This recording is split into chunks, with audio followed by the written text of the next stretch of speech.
Welcome to American Medieval, a podcast about the fact that if the United States has never been truly modern, it's probably because we've always been a little bit medieval.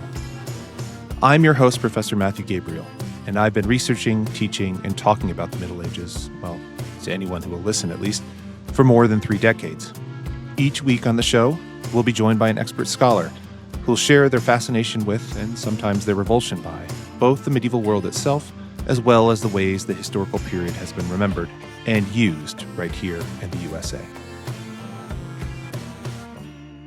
Welcome back to American Medieval. Our guest today is John Terry. John is an award-winning history teacher at the Paideia School in Atlanta, and he's been teaching the history of the ancient world to the present in college and high school for over 15 years. He's held all sorts of fun positions and written for public audiences and stuff like that. And John and I have known each other for a long time, so it's a real pleasure to welcome you to the show. Thank you so much for joining us. Thanks for having me. I'm really happy to be here. Excellent. So, we'll get to the more serious stuff in a minute. One of the questions that I like to start out with is maybe just indulge me, all right, with this question. So, okay.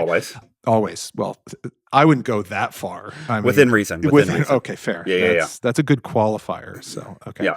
Important qualifier, I should say. Mm-hmm. So my question is about time machines. Mm. Because all historians, I think this is fair to say all historians, have complicated feelings sometimes about time machines, right?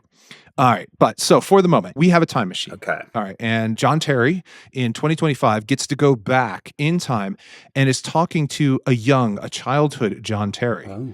And informs him that future John Terry will be studying in some way the medieval world.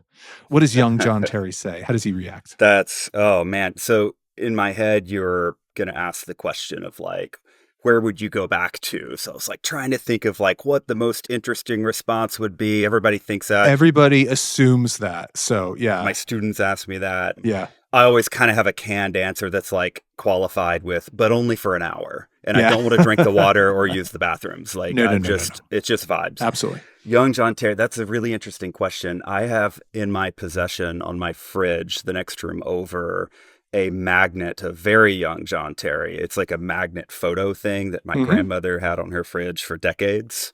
And it's in my possession now. And it's little baby boy John Terry, before the beard, before the questionable advanced degrees, in this, you've probably seen the type of thing, this plastic armor set. Oh, heck yeah. Breastplate, shield, sword, helmet. Still on sale at Target and Walmart today.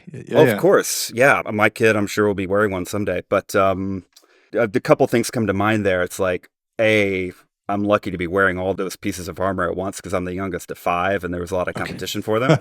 And B, if we're going back to kind of my first kind of awareness of the Middle Ages, it would have been dress up, So Sure. I would have think it was really freaking cool that, I'd make a career out of teaching that period and other periods. Maybe later in my childhood, when I was a little less curious than I was at age 4, maybe I would have thought that sounded pretty lame. But then, but that little kid on the fridge, I think, would be pretty thrilled to hear it. Yeah. Childhood dreams are often kind of weird. I think at one point I wanted to be a fire truck. So, oh, yeah. Yeah. Very reasonable. Yeah. That's very normal. So, but it's interesting. One of the things, right, is that's so fascinating about, especially in the United States, I think this is generally true, but especially in the United States, it's different paths into the Middle Ages. How do people know about it? How do people, because, it's not often covered, in great depth in K12 education, which we're going to talk about in a minute, of course.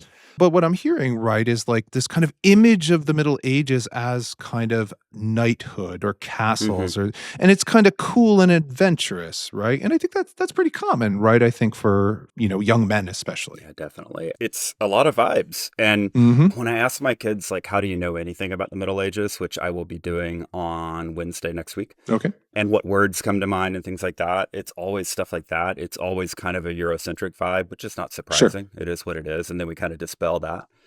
But it's never Game of Thrones anymore. They're too young. That's right. They're too young, Matt. Yeah. That was coming out when they were just little babies. Yeah. And if this is a safe space to confess it as a medievalist, I've never seen it. I know the memes. I know the general whatever. Well, we'll edit that out. That's fine. We'll that's protect fine. you. Yeah, it's really early in the episode to be admitting things like that.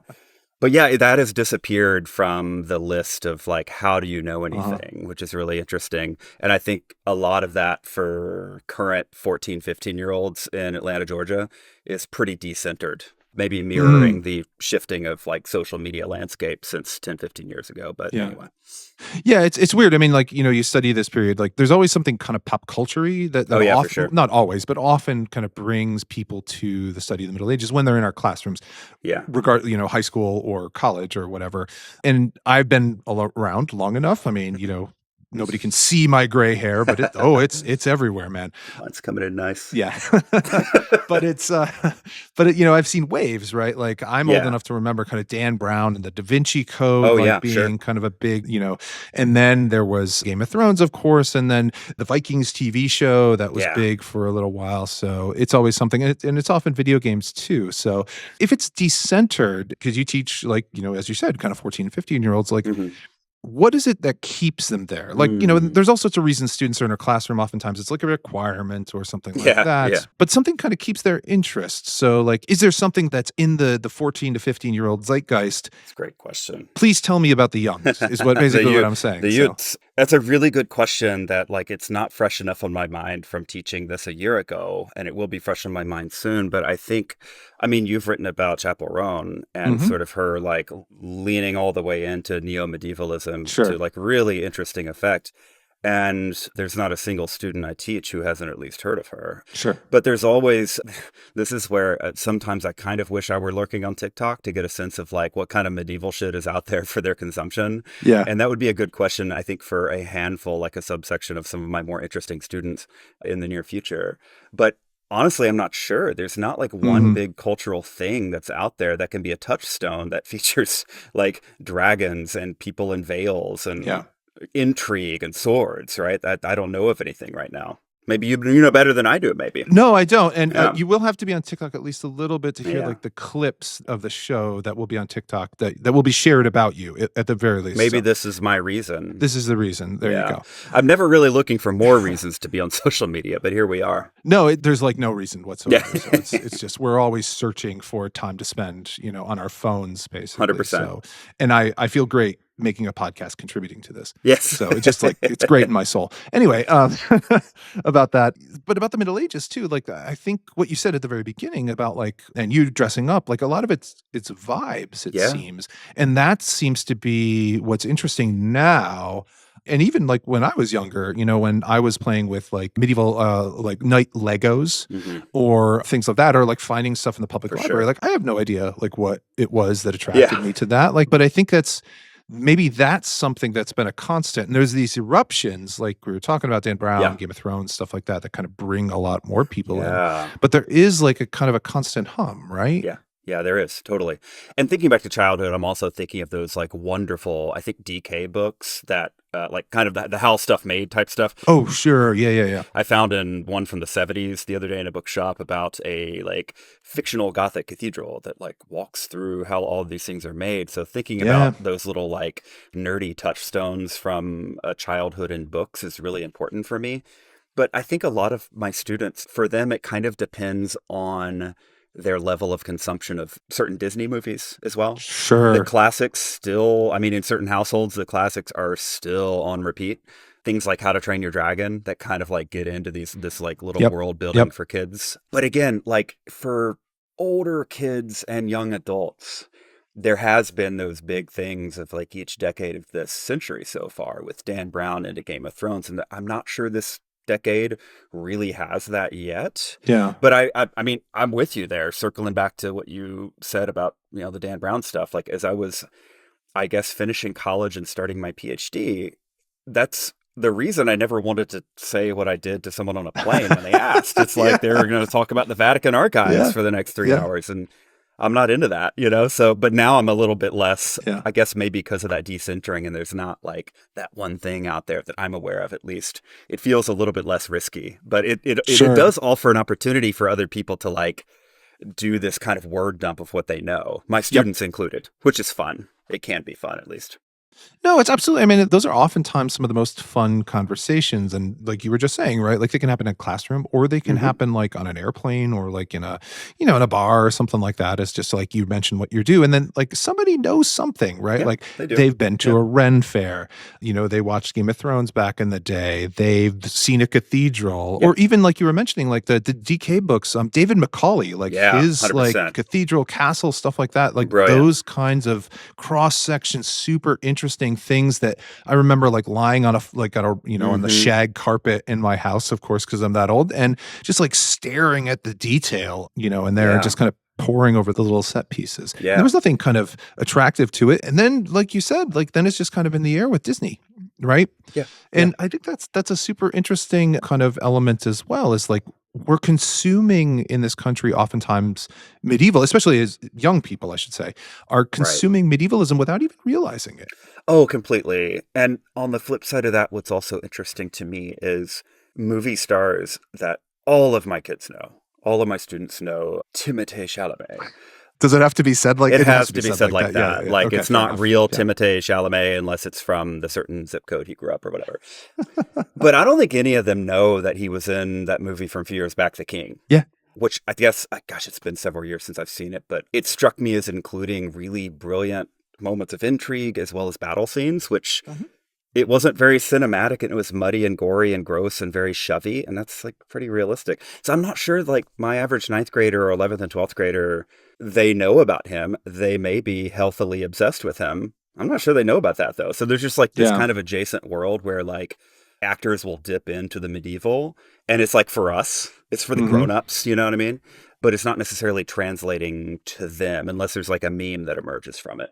Yeah, and again, like, that kind of, like, social media, again, like, I feel like we're being evangelists for social media in a really unhelpful way Hmm. right now, but it's important for medievalism, so we're taking the It challenge. is. Oh yeah. Well, you know.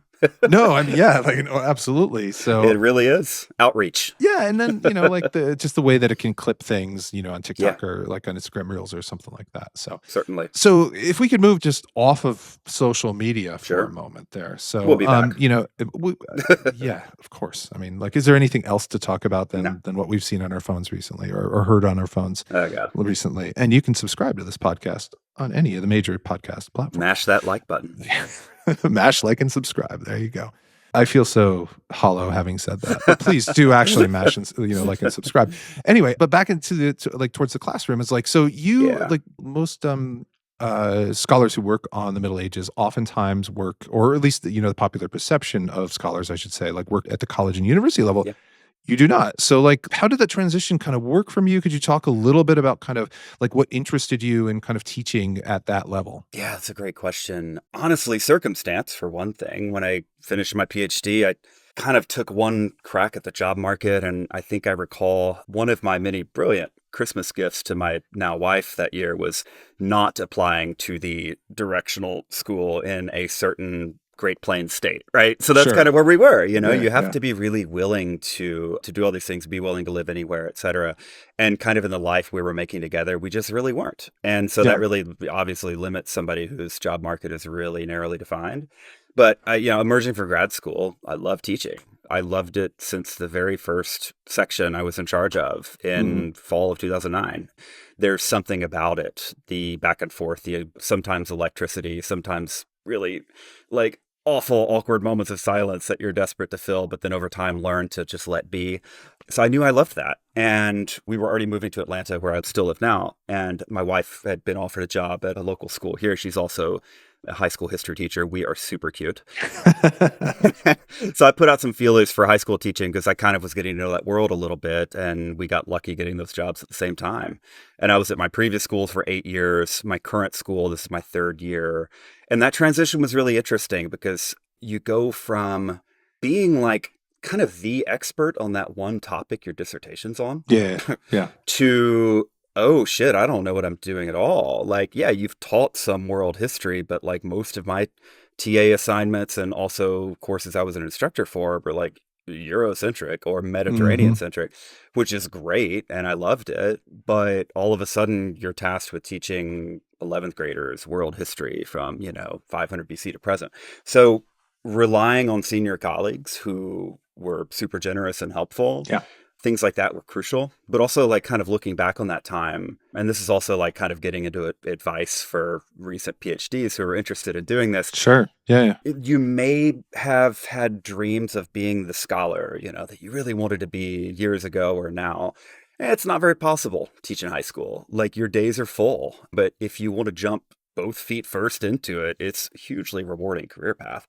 But yeah, kind of reflecting on that transition too, I think one of the things that surprised me is that the European Middle Ages started kind of slipping down the list of things I was really excited to teach.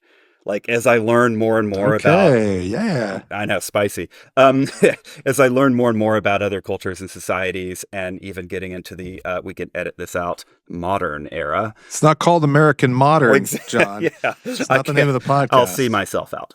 You can use an AI version of me for the rest of this if you want. Fantastic. Yes. But yeah, kind of like seeing the European Middle Ages as one part of like a constellation of things that are worth teaching was really healthy for me and kind of humbling.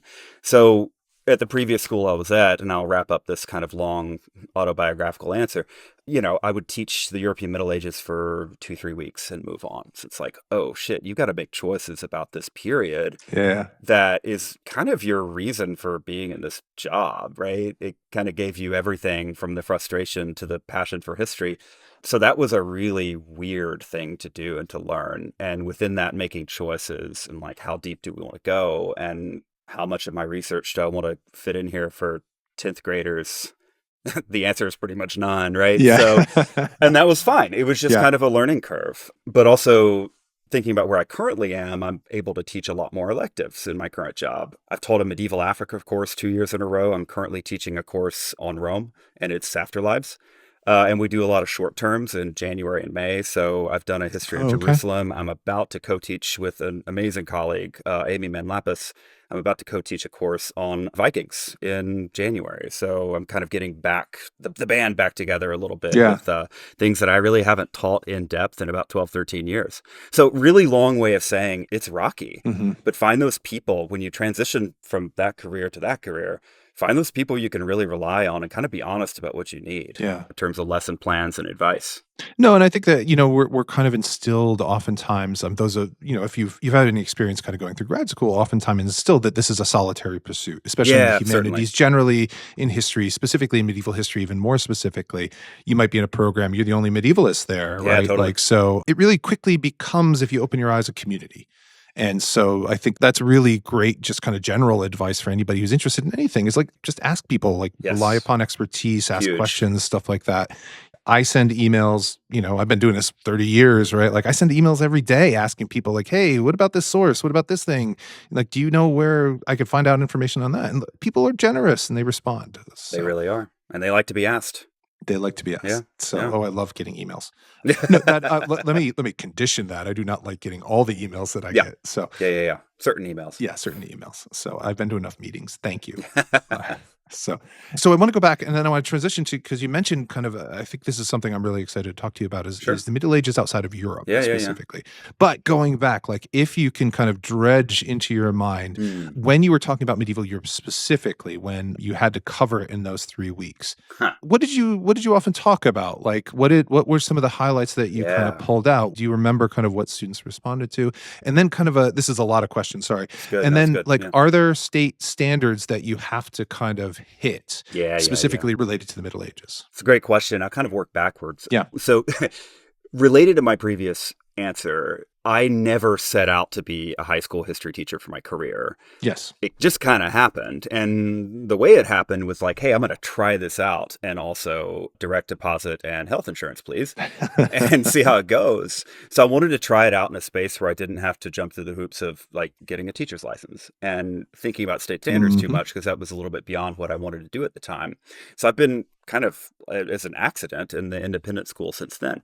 So we don't have to worry about state standards. It's like, it's two things. Number one, you don't technically have to worry about it. But number two, if you get onto your local private school's websites, if they say anything about their history curriculum, it's pretty much the state standards. Yeah. They're all kind of like reflecting sometimes a little more palely reflecting than other times.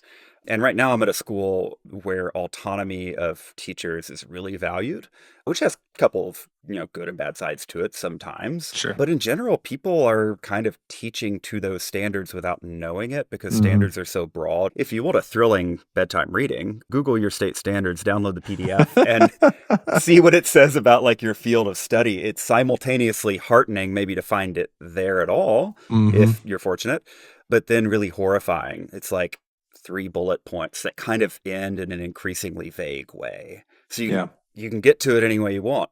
So I've actually spent a good deal of time looking at state standards because when I'm trying to publish some written work on teaching, even as an independent school person, like I'm not really doing a good job if I'm not including several paragraphs about how to do this to state standards, because it's kind of the be all end all depending on the district you're in. Yeah, no, and I think that's really important too for listeners is they might think of kind of high school teaching in the same way they think of college teaching as just kind of the same. Yeah, not at all. Right? Like even within a state, but like, no, it's not. Like there's, as you said, independent schools, private schools, public schools, variety of different curricula that's there. Yeah. So for you, like what was the Middle Ages within that for your experience? Within that? Sorry, European Middle Ages. The European Middle Ages, when I was teaching them for, the 3-week chunks or whatever, it was kind of the transformation versus fall of Rome discourse. And then suddenly there's Charlemagne, and there's sometimes beef with popes before, during, and after that. And the First Crusade is the only crusade that matters. It's the only crusade that I make time for. Because within the First Crusade, you can really pull out all the themes and tensions of other conflicts we call the Crusade. Absolutely. Sure. And then from there, it's kind of, this is like, it's brutal, but it's kind of fast forwarding to the late Middle Ages and Protestant Reformation, right? So everything I just said, like it takes real focus to get that into 3 weeks for a 10th grader or an 11th grader, right? It's rough. It's rough out there, Matt. But it does make me happy anytime anybody skips the 12th century. Because I'm so tired of the 12th century. Your boy has been skipping it for years. But it's almost like a greatest hits, it is a greatest hits. Like, and there's a variety of ways to kind of do that. But oftentimes, and like I think the way that you handle it like seems to make a lot of sense because it's stuff that people can kind of latch onto, right? Like quote unquote fall of Rome.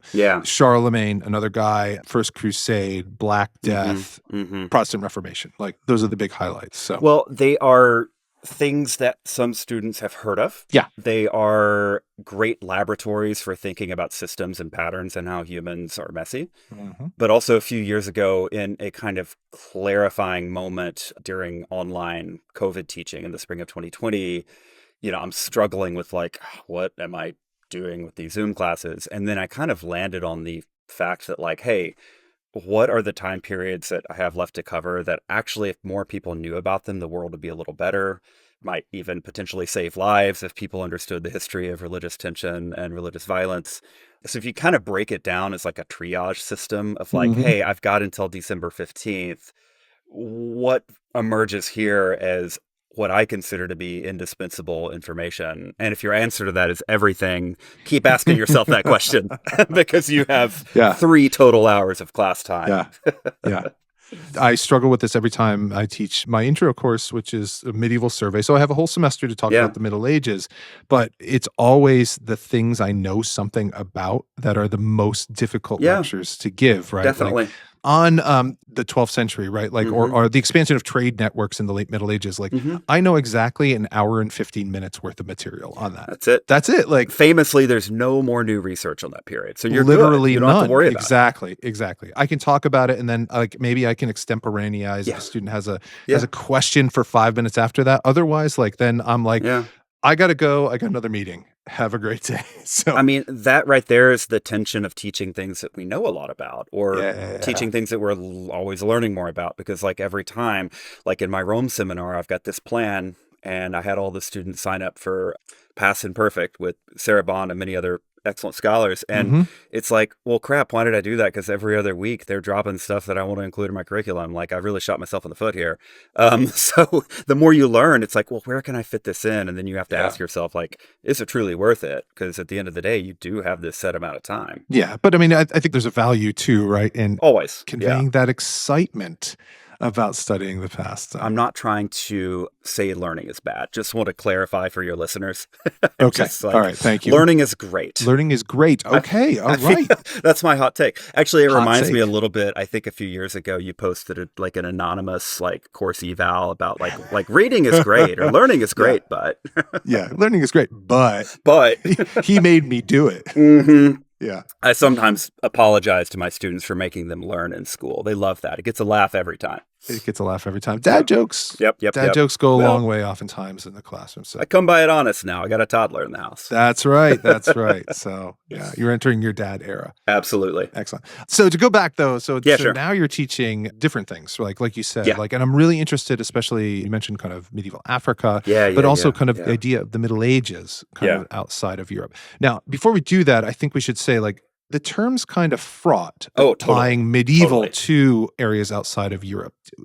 Why is that? Yeah, I mean, it goes back to what we were just talking about. Both the popular perception and for many decades, centuries, the scholarly consensus is that medieval equals European. That filters into the popular imagination. Like I said, every time I ask a room full of students, whether they're 14 or 18, what comes to mind when I say medieval, it's top to bottom pop cultural, whatever references that are European coded. Mm-hmm. In my classes, we're not really, I think, at the level where I'm going to introduce them to all the literature on whether or not to call Africa medieval or Asia medieval. Yeah, no, fair. Yeah. Fair. I do solicit their takes on it after we do medieval Europe, which I cover after medieval Africa. But one of the things that really helped clarify this for me is there's this little moment in the introduction to a book I teach in my medieval Africa seminar called The Golden Rhinoceros: Histories of the African Middle Ages. Great book. It's a great book. It's fabulous. By Fauvel. Gosh, his first name is completely blank from my mind, but again, I blame my toddler for all slips of memory. But anyway, he talks about how whether you're talking about Aksum in East Africa or Mali in West Africa or societies north of the Sahara Desert, they are all taking part in the system that we call medieval, religiously, in terms of trade and economy, in terms of culture. They're all very different and diverse societies, of course. But if we're going to consider Islam of what's now Syria, Lebanon, part of the medieval world, why are we not considering Islamic traditions in Timbuktu or Janneh to be equally medieval as they are in Iberia, right? Mm-hmm. Or Christianities from Northern Europe versus Christianities that are entrenched centuries before they were in Northern Europe in what's now Ethiopia. Yeah. So when you think about the term as a useful stand-in for a really large system, however you want to define it, it makes a lot of sense from a teaching perspective. Now, is this a hill I'm going to die on? Absolutely not.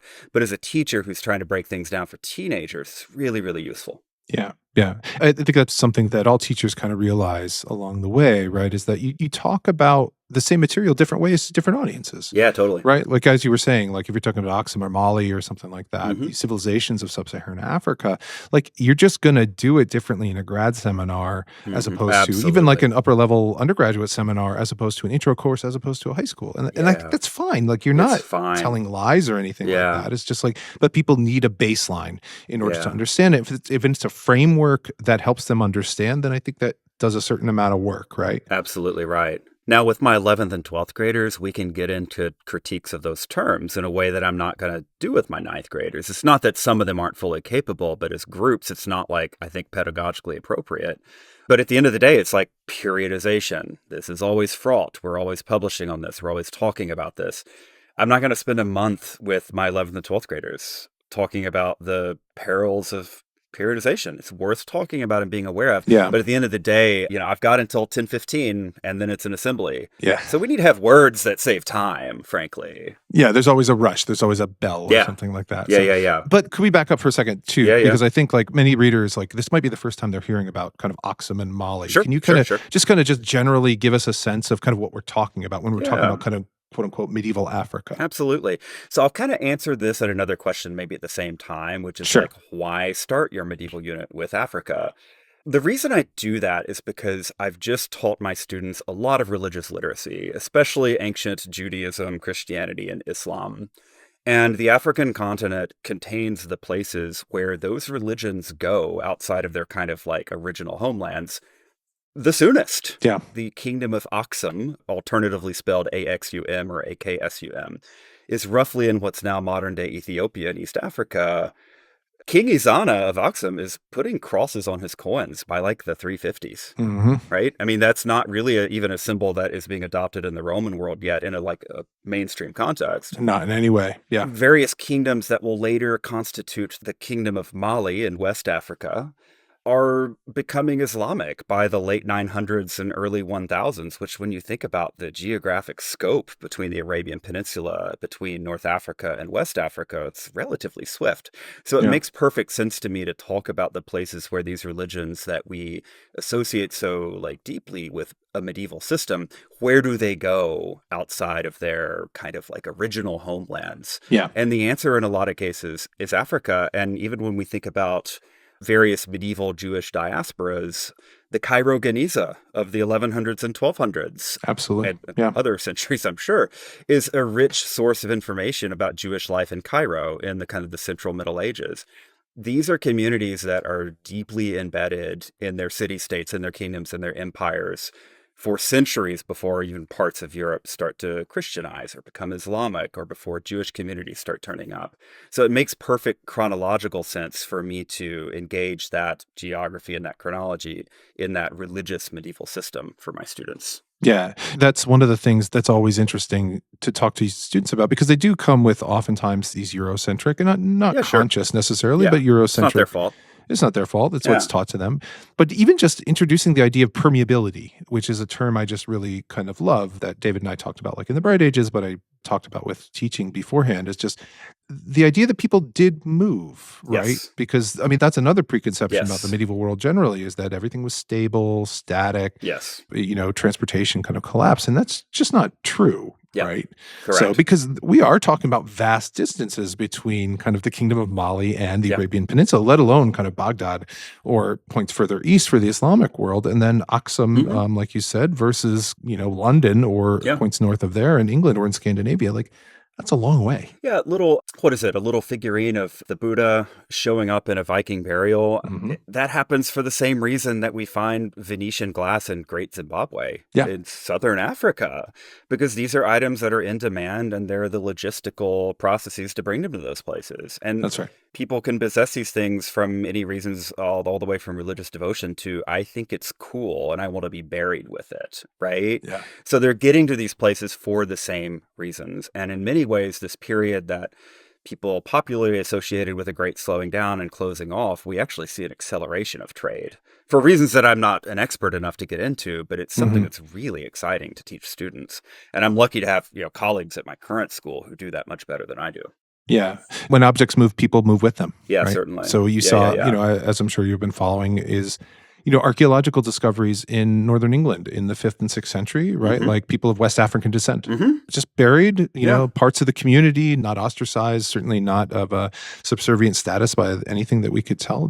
They just happen to have descended from West African DNA. So they were just there. They were just there. And I think for people who have been paying attention to this type of thing, historians, this is not surprising. Not at all. I mean, it's surprising and perplexing and disturbing to the worst people in the world who turn up at the big rally in London a couple of weeks ago. But sorry, I don't want to get political on this podcast. But for people who really kind of pay attention to the way people have historically moved and move into the 20th and 21st century, it's not surprising at all. No, not at all. It's reported breathlessly, but historians are just oh, that's kind of cool. Yeah, that's another one. So but archaeologists are very good at getting media attention. People like archaeological discoveries. Yeah, this find rewrites the history of XYZ. Yes. Yeah, it's so, big. well, I mean, in fairness, those are often written by university PR departments, which are looking for. Fair. Archaeologists themselves are just they're content in their ditches. It's just oh yeah, no, I found a bone fragment. This is cool. Yeah. Yeah, we love them. Yes. So I say that as a failed archaeologist too. So there's so I started out there, but left. History is where it's at. So yeah. Anyway.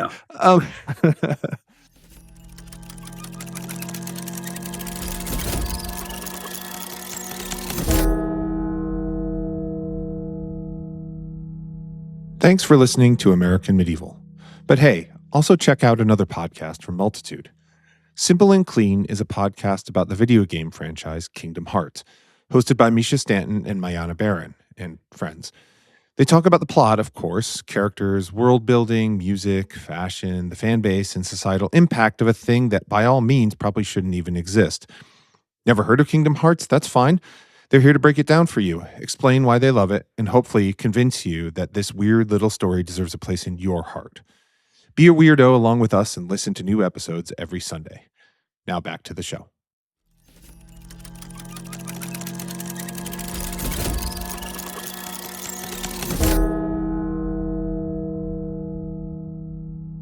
So thank you for the summary kind of about medieval Africa. So like, how do students tend to react? Like, you've been teaching this for a while.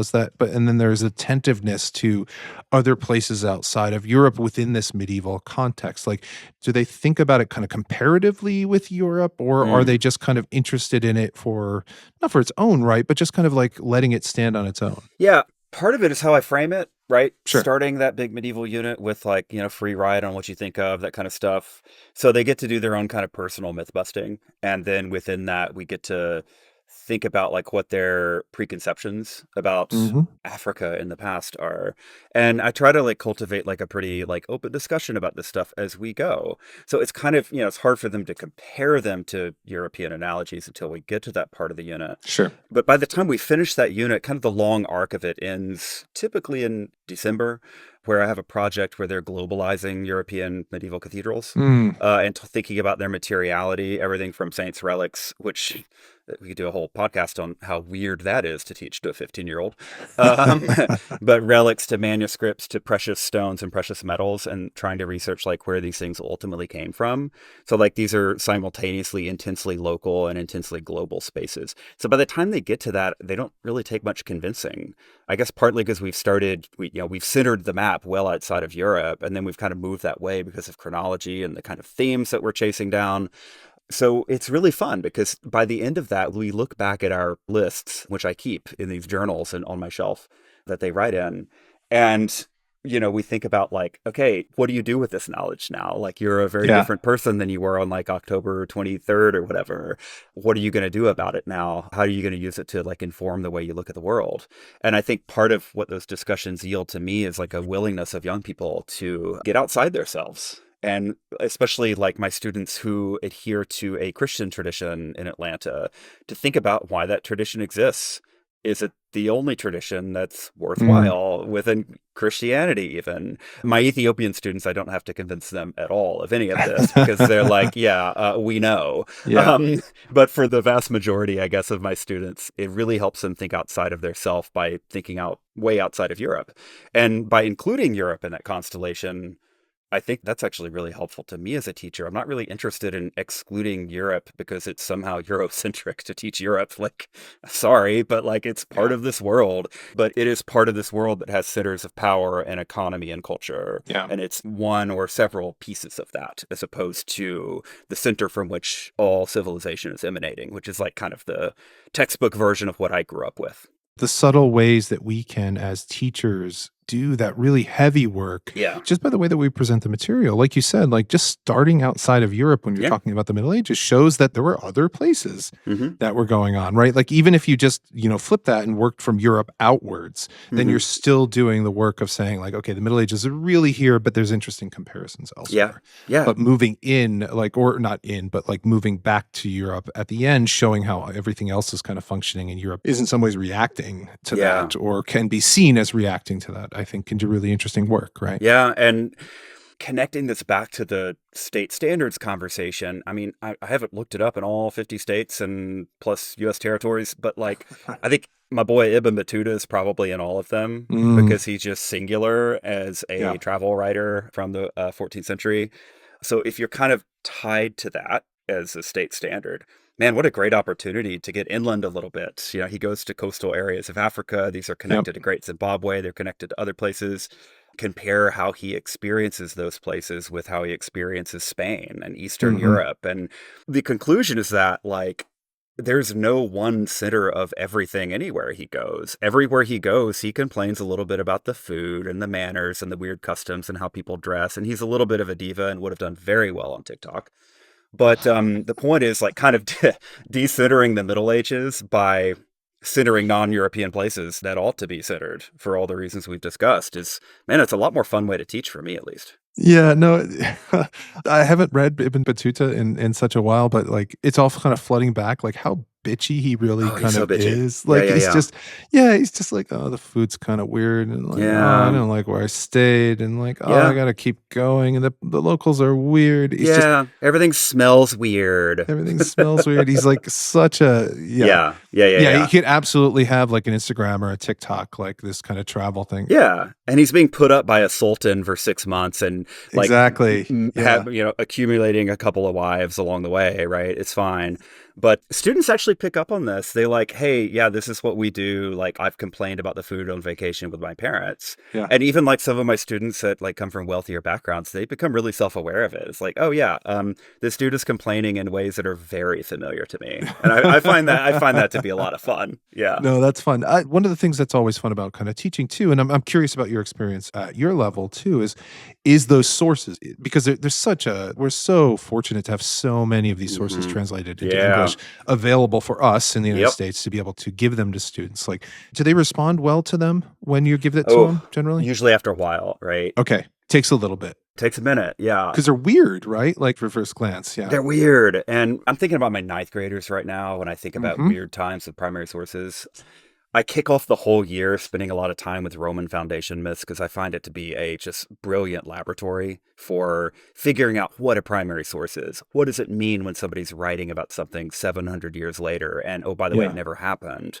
So they're already primed. By the time we get to the Hmm. Middle Ages, they're already primed to think on a couple of different levels. Like, hey, what part of this excerpt from a hagiography passes the smell test is something we can tell about this culture, and Mm, what part are kind of tilting into the miraculous, which, like, hey, great if you're a person of faith, but when we're like putting on the historian hat, it's like that functions for a specific audience. So yeah. it's really hard. Like, kids developmentally at that age and appropriately are like really pretty literal. Yeah. And the progress to like thinking more metaphorically and abstractly, it's really uneven at age Mhm. 14, age 15, and it's radically different at age 17 and 18.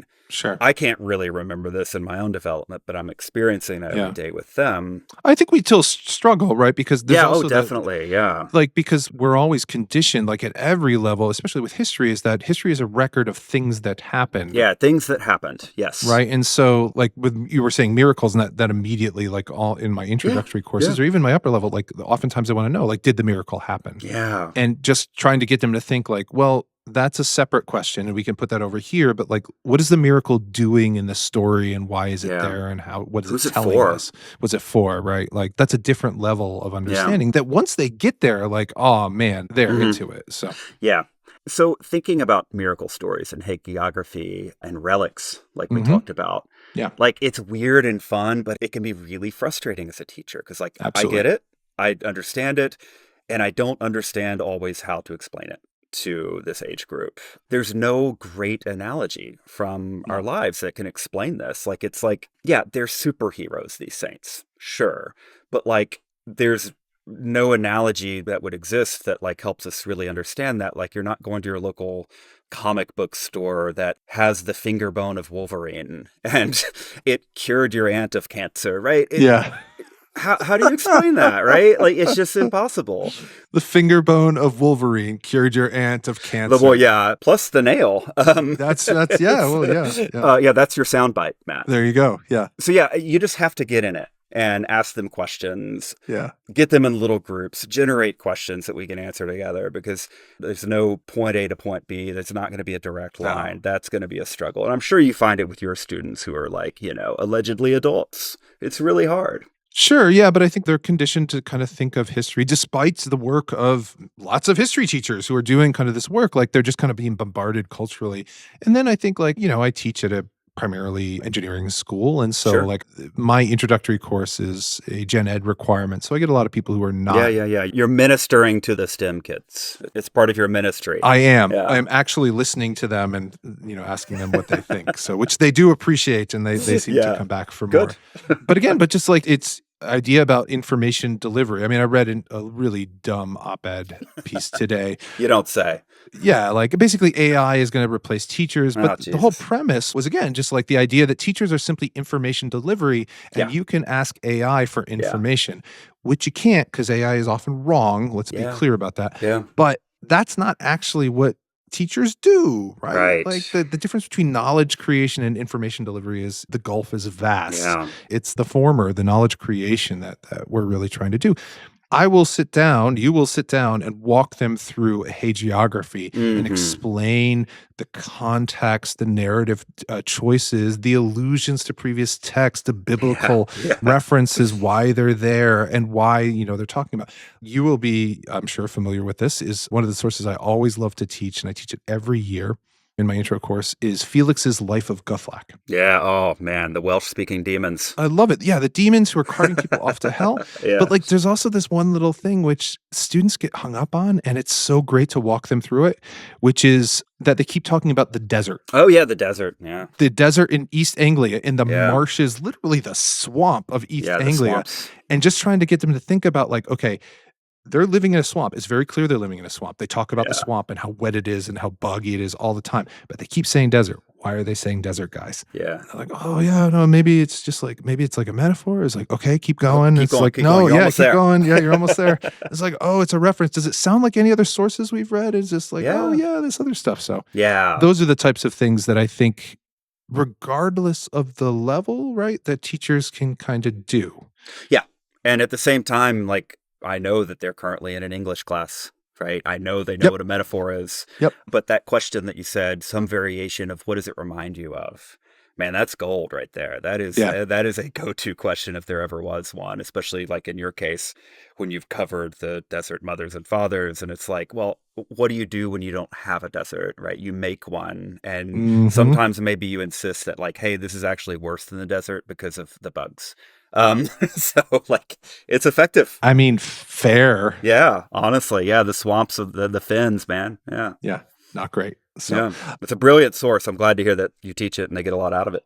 Oh yeah, no, it got drilled into me actually in graduate school, and then I've used it ever since. So because it's just such a fun bonkers course. It has a little bit of everything. So and it's really delightful. It also has kings showing up. So listeners, run to your local internet and find Felix's Life of Guthlac. I thought you were about to say your local bookstore. I'm like, what bookstores are you going to?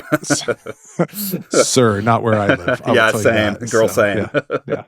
But, one of the things about primary sources, and maybe this brings us back kind of full circle as we're kind of nearing the end of our conversation, unfortunately, is back to time machines. Because one of the things primary sources can do, right, is it allows you to understand kind of from the perspective of the period what's going on, with caveats and all those kinds of things. So you said you had kind of a stock answer about when you are asked, because you get asked, I get asked, everybody gets asked, right? Like about time machines. So what's your stock answer? If you could go back to a period in history, where would it be? With the guarantee that you could come back. I could come back like maybe 2 hours later. No, you could 10 minutes, an hour, whatever you want. Yeah, that's totally fine. I'm not eating the food. I'm not drinking the water. I'm not using the bathroom. Like, I'm in and out a couple hours.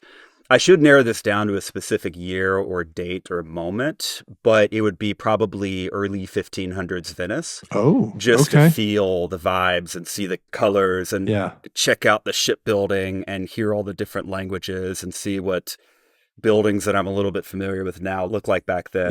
Buildings that didn't exist yet, what was there. I think that would be just tremendous. And part of it is because, like, I'm sure many of the people listening have been there or at least really want to go.